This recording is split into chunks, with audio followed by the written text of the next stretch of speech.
Welcome to Under the Hood, your fortnightly insight and recap into accounting's leading topics and practical insights. Brought to you by Accountants Daily. Hello and welcome back to Under the Hood, brought to you by Accountants Daily. Happy Tuesday. We are almost there. It is Christmas so soon and I hope everything is wrapping up nicely for everyone. As always, my name is Imogen.Wilson and today we are coming to you with the very sensitive yet incredibly important topic of elder financial abuse.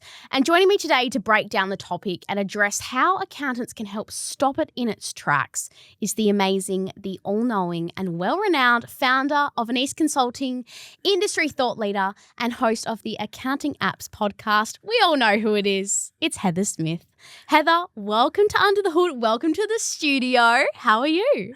Thank you so much for that lovely introduction, Imogen. It's lovely to be here with you, and I'm doing well. It's a warm day in Sydney today. It brought it out, so had a lovely flight down, and I'm here for the Cloud Office end-of-year celebration in Sydney, and great to pop in and catch up with you. Yeah, it's so good. So I saw that Heather was coming to Sydney for the Cloud Office event and I thought, nope, I need her in the studio because, you know, we know each other well. We see each other at events. We talk often through LinkedIn and whatnot. And I thought we need to get her into the studio. And she's looking amazing today, as always, very colourful and bright and just gorgeous. And, of course, I'm looking black.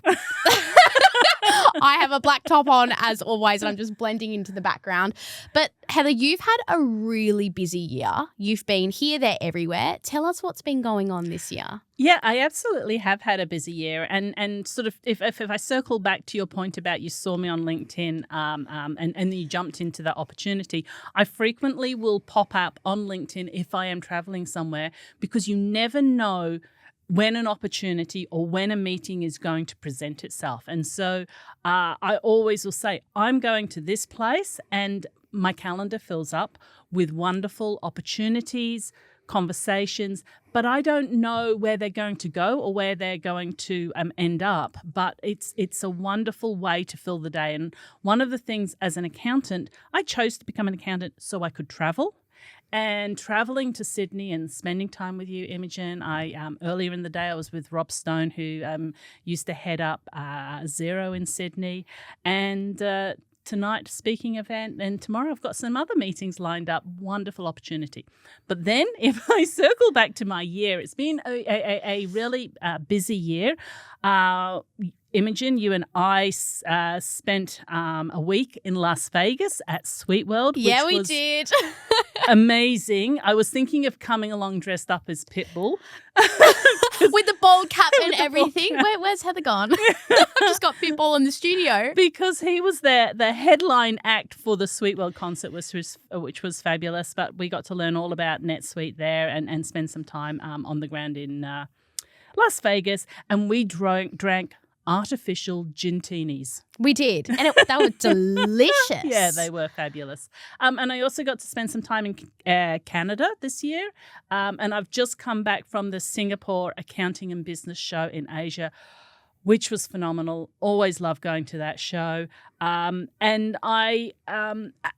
it has taken a long time, but I'm in this sort of point in my life where I am very flexible to move and travel between conferences. I create a lot of digital content around the accounting technology space. And next week I'm going to Boracay with TOA Global and meeting people in real life, surfacing conversations, surfacing how they're finding life with accounting technology, which is one of my favorite topics, and sharing that content through podcasts, through interviews, through writing. I write for Acuity. I'm currently writing my 11th book, which is Xero for Dummies. And how else do I do it? Oh, through YouTube and through a community. I have a community of 6,500 people talking about accounting technology. She's a busy lady. And a very accomplished one at that too, and so passionate and so good at what she does. So Heather, give us a little bit more of a background into your career and how you got to where you are today, because, you know, you're doing amazing things. Thank you so much, Imogen. And so are you. You are doing amazing things, and it was lovely to get to know a bit more about you and your history working in the TV industry. And now here I am. Before conquering the accounting industry. I fell in love with accounting when I was 14 when Miss Alder drew a T-balance on a blackboard. The balance, the serenity of accounting. I realised very young it was something I could use my brain and travel the world with, because accounting, like love, is an international language. And I have worked for 3 years in England, for 3 years in Singapore, and 3 years in Canada. So spent 10 years abroad, and now sort of then with the sort of advent of Xero, which kind of was one of the first players in the market, was working with international clients. I was setting up skateboard shops in Panama, and I was setting up fruit juice shops in Seattle, and I love that. So I sit on the training side. I can clean a file, I can make it sparkly and new, and I want to surface that data. And we are very much finally, the small businesses can access data and insights that they can actually use. But I was kind of like constantly in this space of years of tidying that file. And I have evolved because I also like writing. Probably my house is full of journals. I was writing diaries from like a very young age. And now I write stories about the accounting industry and sort of the human side intersecting with the accounting technology, and showcasing that accountants, you know, their superpower is ethics and integrity, and how they can use the technology to be more human with their clients and have this massive positive ripple effect across the small business community. It's kind of the best place for me to be in. I just think it is really purposeful and really impactful, and sort of tapping on accountants' shoulders and saying, hey, let me interview you, and just the way you do as well, Imogen, and surfacing what they're doing, because sometimes they don't even realise they're so deep in the weeds of it, they don't realise what great job that they're doing. So championing the accounting and the bookkeepers. I also am a member of Let's not forget the bookkeepers. No, I'm also a member of the Institute of Certified Bookkeepers, active bookkeeper. I'm very much, I think bookkeepers these days are evolving into management accountants, which is probably where I would sit myself. It's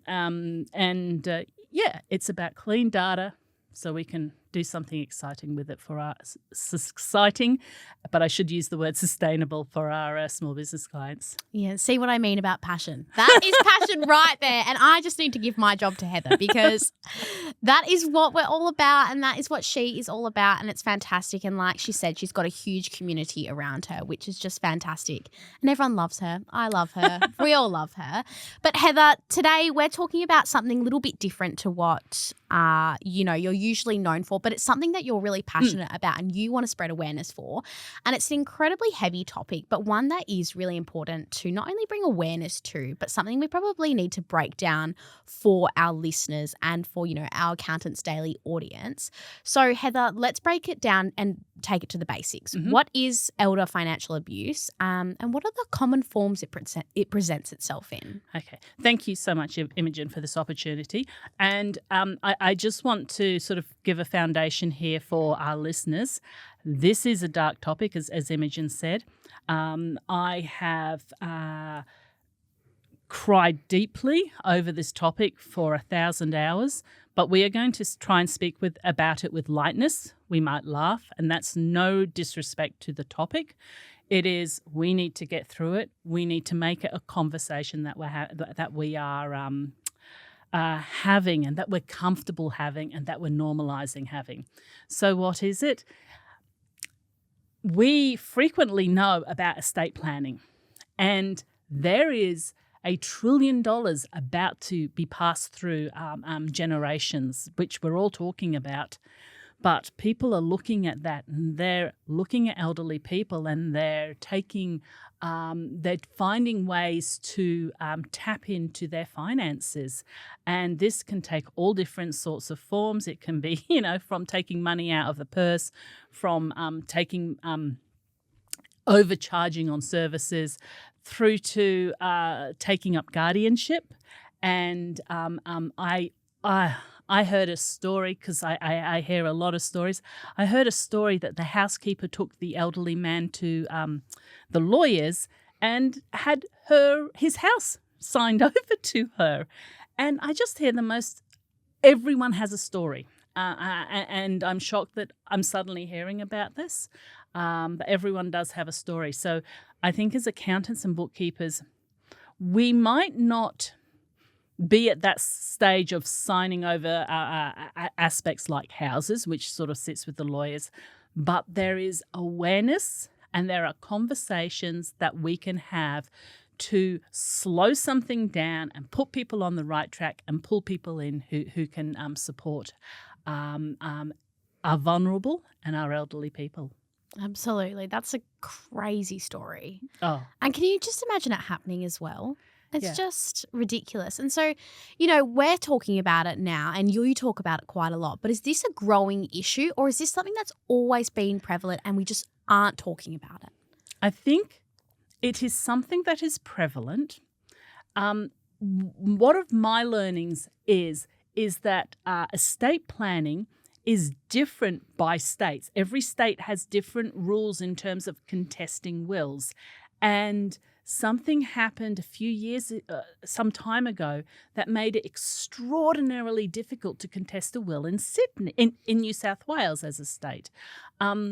So I think so that's sort of topical. I'm not an expert on it. That's sort of something that I've learned over the course of the last year. But I think it is housing prices are possibly pushing people to think in different ways. And when we're talking of that estate coming of $1 trillion in money coming down, then so I think other people are looking at things. Deplorable human beings are looking at taking opportunity. They're taking opportunity of people. I don't know the stats on that, but I do know that there's some resources out there. And a lot of people will probably be listening to this and going, yeah, absolutely right. Like, this is happening, and they've seen it or they've heard somebody else going through it. And so does this happen only through estate planning, or is it happening through other sources as well? I imagine it's happening in all different ways. And it doesn't, it's not an elderly person turning up to your office with a black eye.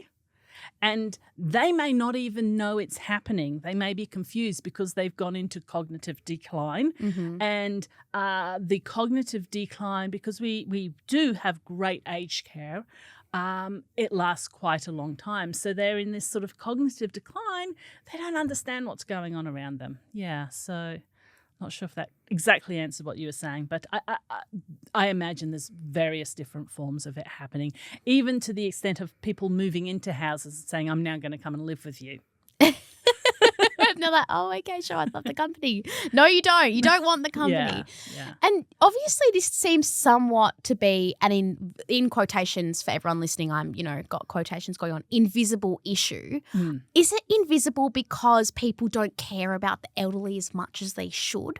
Or is it invisible because people care more about, say, domestic violence and abuse, sexual harassment and abuse? Are we maybe going towards those abuse with more of a focus rather than elder financial abuse?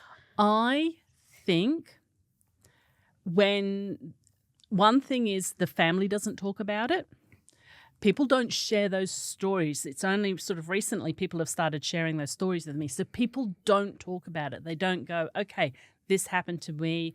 But everyone has a story. And also, elderly people some of them get confused. And they say things, but you're told, oh, no, that's not, she's in cognitive decline. She doesn't know what she's saying. She's confused. I just took her guardianship. You wanted me to do that so I could put her into aged care.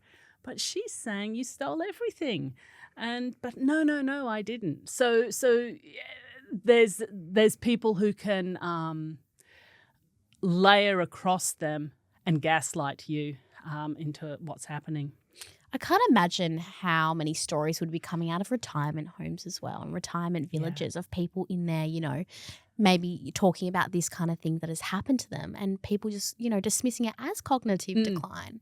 It would be crazy. Yeah, absolutely. And I think I think a lot of the aged care facilities actually have in their contracts that you cannot take any ownership or any money from the people in the home. You cannot end up on their will because otherwise, and a lot of people in aged care don't appear to have a lot of people around them. Yeah, it's really interesting. And so are there any, common myths or misconceptions you would want to bust around this topic in terms of why we need to speak about it more or why people don't speak about it or why they don't understand it? Well, I think that it just happens occasionally and we're not sure if it does happen we're not sure when someone arrives in our office whether there's an issue or not. So we're kind of slightly uncertain and we're not certain actually what to do. And one of the things I kind of would say to accountants and bookkeepers, our superpower is ethics and integrity. Use that in your branding, use that in your marketing. Make it very clear that you're a professional, that you will ask questions, and you have a deep sense of ethics and integrity, that any dodginess you will not accept. So you're actually that person who's potentially going to come into your office doesn't come into your office. They look elsewhere. So that's sort of one form of prevention there. But also, I think in our communities, through the education coming down from the membership bodies, we need to share the stories so we hear what other people went through. So one of the ladies shared with me a story, and I won't mention her name, but she shared a story was two people appeared in front of her, and the daughter appeared to be pressurizing the mother to hand over control of everything. And she asked the daughter to step out the room, and the mother said, I don't know what's happening. I don't want to be here. What about my other children? Why does she want everything? And so she was in this really, okay, I got her out the room. I separated her from the helper and carer, and now I've got a situation. And sort of then you kind of take it to try and get something to happen there. We harp on about the importance of relationships, and this is something that if you've had a long-term client, that's part of the relationship, I think, and just sort of taking care of them. You're not expected to be the police officer and trap the criminals, etc. there. Yes, you are. Citizen's arrest. but bringing some awareness and conversations and having something that you can do you can always go back to all of the membership bodies have professional ethics standards that you can go back to and seek support on if you're unsure of what to do. Do they have anything specific on elder financial abuse, or is that an area they also need to maybe double down on? All of the Chartered Accountants has sponsors something called Your Financial Toolkit. Yeah. And it is available and it's online. So you just go online and check it out, and that has lots of resources in it. It also has guidance on the website, posts, sort of quite detailed posts, as does the CPA. The other thing that the CAANZ does is it offers counselling and legal counselling. So you're not allowed to go to it for business matters, but you can actually have 2 free legal meetings a year through the CAANZ and 6 counselling sessions on a single topic, which may assist you in sort of moving through what you need to do and what you need to understand. I remember you telling me that in Vegas, and I thought that was so interesting because that's fantastic. Oh, it's such a fantastic resource, and it saves so much money. Yeah. You're like lawyers' bills are like $500-$600 a pop. I know. So if you've had a couple of meetings a year, which you can access, bam, you can choose the state they're in, and that can sort of push you along. You can go in and ask some one-on-one questions. But I also think, to your point about the membership bodies, I do think the membership bodies have information in there. They have the go to the ethics and the professional ethics and standards team for support. But I would like to see more education coming through in the general accounting conferences. I think this information is happening at the SMSF conferences and at the legal conferences, but I want it to come into the general conferences, because some of this stuff is like, whoa, I'm going to a lot of conferences for a lot of years. I've done a lot of CPD, and so many things were just brand new to me. Yeah. Well, like you said with that story, if I was that accountant, for example, and I was in that moment and, I had an elder person going, I don't really know what's going on. I don't really understand. And, we say, you can't obviously do anything really in that moment. You're not arresting them. You're not going to the police in that moment. But what would you even do? You could ask them if they had a power of attorney in place or guardianship in place. And it would be a matter of, during the relationship, building up, normalizing those conversations. Do you have estate planning in place? Are you talking with a solicitor? Do you have these things in place? And would you just like us to make a note of it so you could sort of double reference it? Plus also, like in terms of the guardianship, well, you would potentially call the guardian. So it's maybe just have a double check with the guardian to see if everything's okay. Yeah, so you don't just say to the person right there, I'm on to you. Could you? I think what you could do in terms of human-to-human relationships, hey, check it. Just slow down, take a breath. What are you doing here? Is this kosher? Yeah. Is this okay? Yeah. And I think you could, on a human level, do that. Now, you do have the situation of, well, they'll just go to another accountant. Well, fine. But there's so much you can do, but branding yourself as deeply ethical, as someone who's going to do the full know your client checks. Like, that's one of the things. Walk in the room, okay, we're all doing the know your client check. So make sure that is properly done. Can slow it down. And if you're walking into a room to plan to steal an inheritance or to steal an estate, then maybe if someone checked you, held you accountable, that might stop you. Yeah. Sometimes, who knows what goes through people's minds. It is interesting, isn't it? Do you know what? I actually heard that Commonwealth Bank came out with something recently, or maybe within the last year, where they could see people abusing others through bank transfers by, sending $1 and then sending a really abusive message with that, so that they're now able to stop that. I wonder if that could, maybe extend to something like this, that the banks get in on it too. Yeah, absolutely. Anything that we can do to help our vulnerable elderly people, because it's kind of like a crime that's not a crime. It's the ability to steal huge amount of money without it being criminal, and you sometimes don't find out for many, many years that it's happened. Yeah, like in the case of the housekeeper. Yes, you don't know until you go to sell the house. Yeah. Wait, we no longer own the house. Why does the housekeeper now own the house? You'd be like, oh wow, what a lucky housekeeper! You must be good. Goodness. Yeah. And so obviously there are some accountants out there, and we talk about, building relationships with your clients and being really ethical. But we do know there are some accountants out there who aren't comfortable doing that and really are with their clients just on the data side. Yes. So are there any red flags within the back end that they might potentially see that they should look out for? I've been encouraging them to do their know your client checks. That's a process. Do you know your client checks? I completely get it that you don't want to be fully engaged with them. And look, I'm sure it will happen. I think you had Noel Tofino on recently, and he said advisory is more than one meeting a year. Yes, it is. And look, I know some people don't want to have those human relationships, but I'm just encouraging people to build that into the conversation. And you might think it's out of scope. I'm not allowed to do it.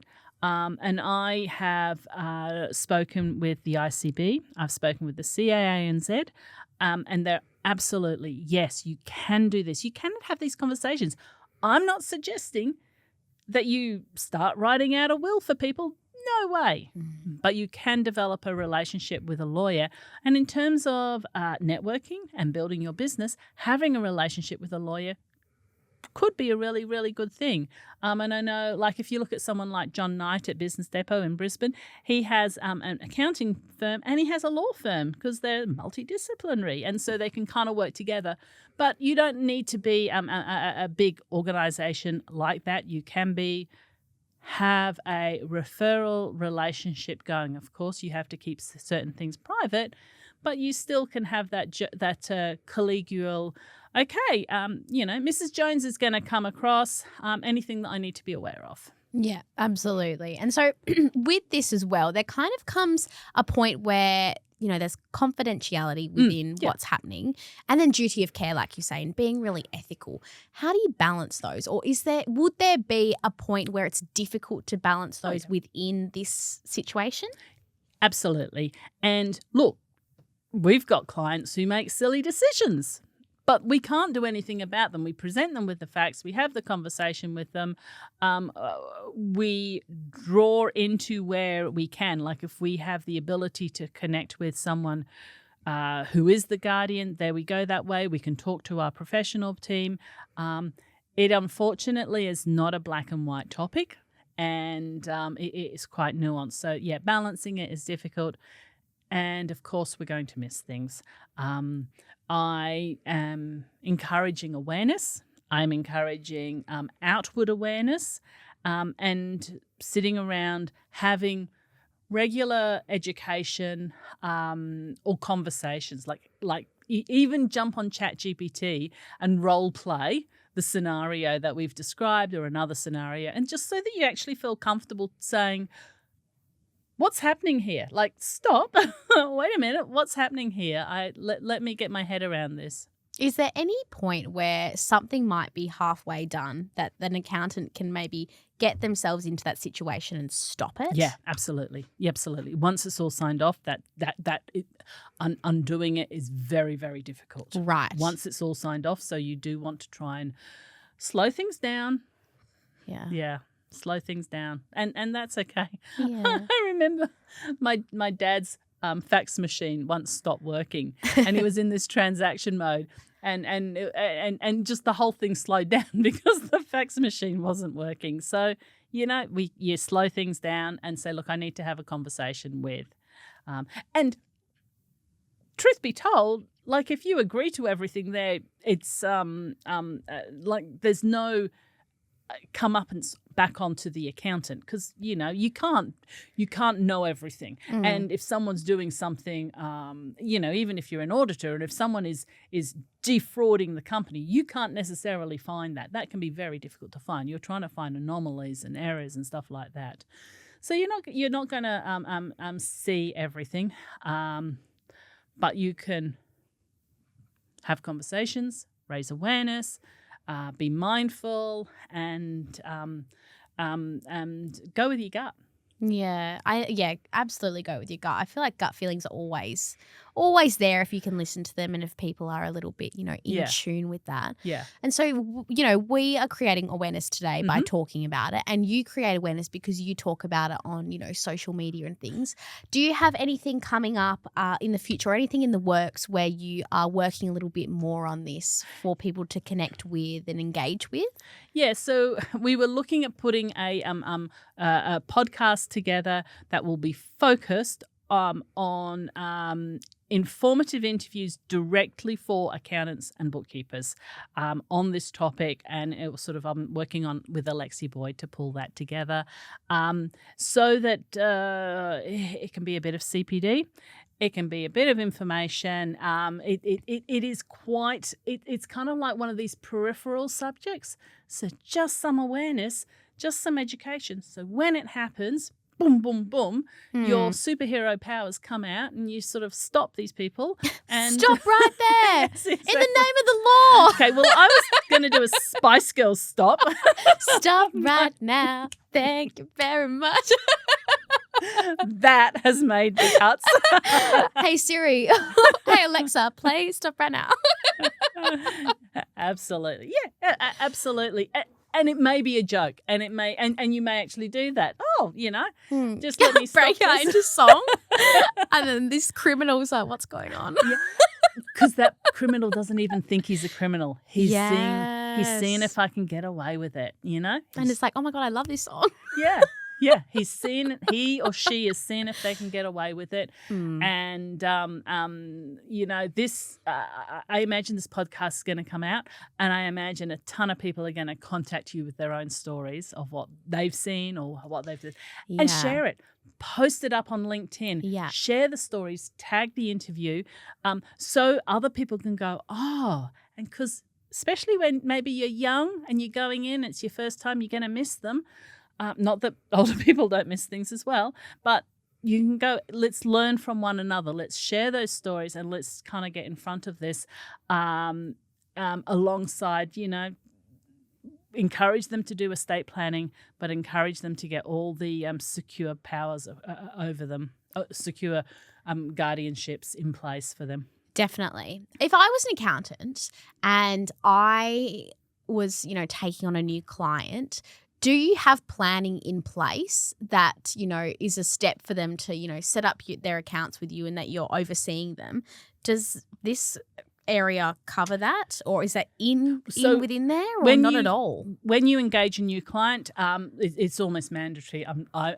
I'm not technical in this spec, but I'm pretty sure it's mandatory now, or if not, it's coming in for the Know Your Client regime. Right. So you need to do all of those ID checking. Yeah. And if the carer comes into the room, if they want to get involved with anything, take a lot of notes on what's happening in that meeting, who's in the room, who's making the decisions, what they're trying to do, and slow it down. And those notes are on record. And then you press play on the stereo. Stop right now. Absolutely. And if that's what we need, yeah, absolutely. I know. It's hard to laugh during such a tough topic, and we've got to do it also because, we need people to engage with this. We do. And we need people to share their story. So if you are listening to this right now and you're relating to anything that Heather is saying, do reach out to her and share your story, because she does have this podcast, on the horizon. She wants to spread awareness. She wants to talk about it at conferences, and she's passionate about it, and she's a really empathetic and caring person. So no better person to contact about this. Heather, if we, swap it from the accountant side and talk about families, how can families have these difficult conversations, within their own systems? This is a great time to have this conversation, because we're leading into the festive period, and you're all going to be, families are all going to be together. Why don't you have a conversation with the elderly people? Do you have all of your estate in order? Do you have all of your affairs in order? Is there anything you would like me or someone else in the family to help with? Do you want me to know where your records are kept? Do you want me to know the name of your accountant or your lawyer? And give them the opportunity to have those conversations. The older generation, so like the older generation, I'm sort of saying our 80, 90-year-old people will say to me, we don't talk about that stuff. We do not talk about that stuff. We keep it secret. And because of this, suddenly a will appears or something appears, and no one knew what was happening.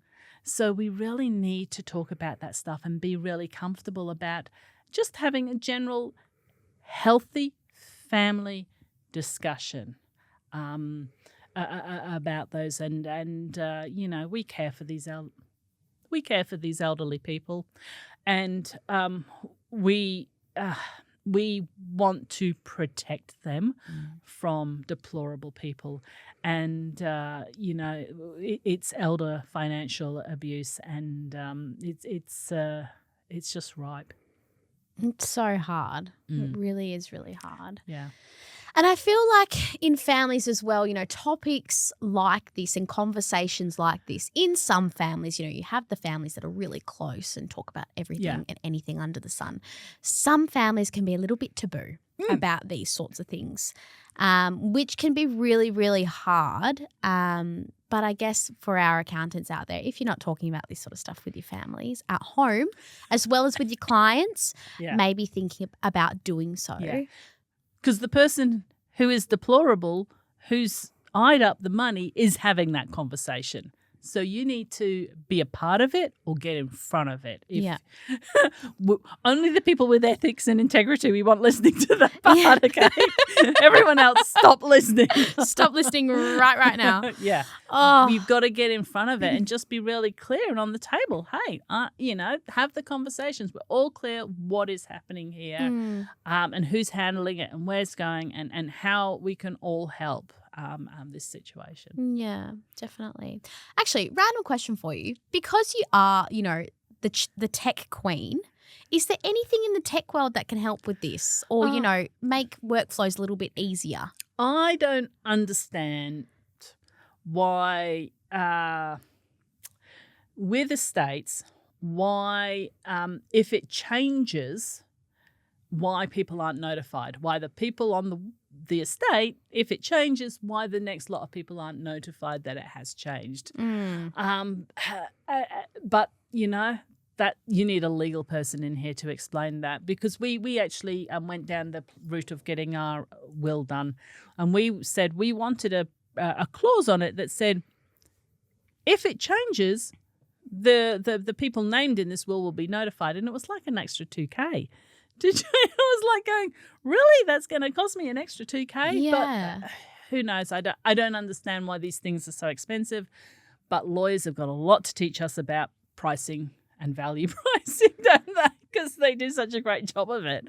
So, yeah. So, lawyers, if you're listening, let's create a bit of a strategic relationship here. Yeah, absolutely. And that's it. The strategic relationship, I think, is really important. Like, brand yourself as ethical because you are, and have and develop a strategic relationship, and from a purely business growth point of view, that's a good thing to do. Yeah, good relationships with other professionals is a good place to be. But I maybe you will encourage someone in the technical world, like you do. Your will can be lodged with sort of state government offices. And the name escapes me now where it can be lodged. But I'd love to see something more technical. And you'd be the person to know about it too. We'll check in with you to see if anything happens on that front. Yeah, absolutely. Before we wrap up today, Heather, because we could probably talk about this topic, all day because it's super important and so much to cover within this topic. Are there any messages or anything you want anyone listening to know or to take away with them from this episode? If there's a guardianship in place that doesn't seem to be a healthy guardianship, there are ways that you can apply to get a different guardianship in place. That was interesting to me. And be aware that the states have different laws around estate planning and contesting wills.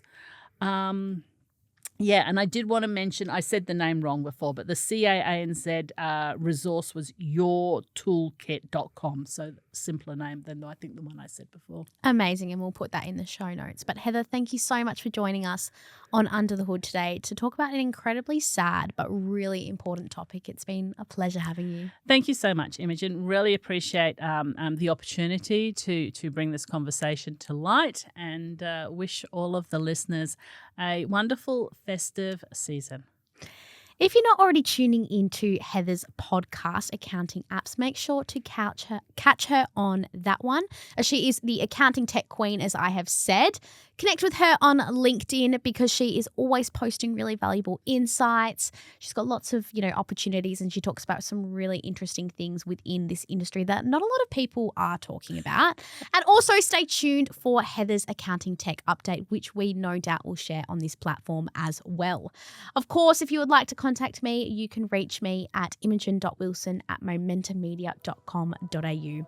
Listeners, thank you so much for tuning into this episode of Under the Hood with Heather Smith. Until next time, bye for now.